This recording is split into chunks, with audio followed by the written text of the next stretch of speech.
Have you ever considered working from home or from a remote location? More and more millennials are leaving the world of 9 to 5 behind and working on their own terms. Ernie LeBeau has a look at this growing trend. There are countless songs about going to work. There's even shows and movies that depict office life. Did you see the memo about this? But the days of going to the office for work may soon be a thing of the past. Meet Erin Lindstrom. For your hot copy, I oversee the sales and do all of the client relationships. And then I also work with the marketing team and the CEO directly to keep the business running. And Erin does this all from the confines of her home. She's a copy editor for a company based out of New York, but lives and works in Norfolk, Virginia. She has clients all over the world. So how does she make this happen without leaving her home? We communicate mostly online for the most part. We use Slack and Teamwork to keep things organized. And so too does Chris O'Brien. Since most of what I do is online and my colleagues are mostly online around the world, we're able to communicate directly, electronically. But unlike Erin, Chris's office happens to be his local coffee shop, Cafe Stella in Norfolk. He works for a publishing company based in California.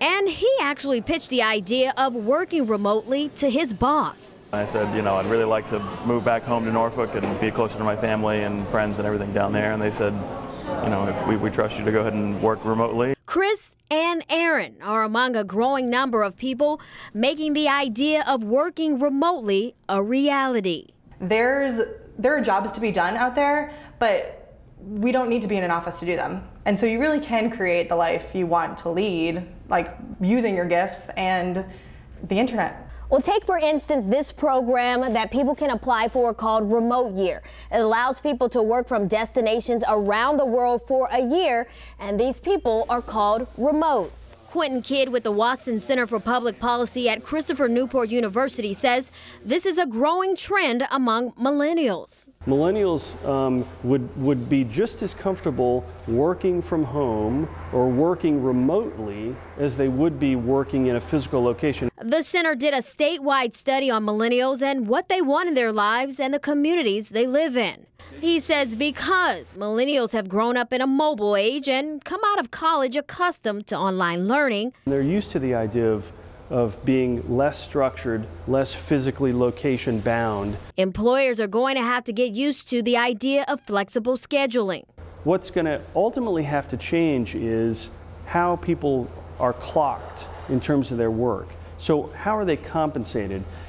Going forward, it's going to be task or job oriented as opposed to hourly. So whether it's abroad, home, or from a coffee shop, working remotely isn't showing any signs of slowing down. 10 years from now, the idea that this new mobile workforce is a story won't even exist, because that's just the way people will work. Companies that have technological ability to do it, I think, will be able to offer something like remote access, remote working as something of a benefit. I'm Ernie LeBeau, 13 News Now.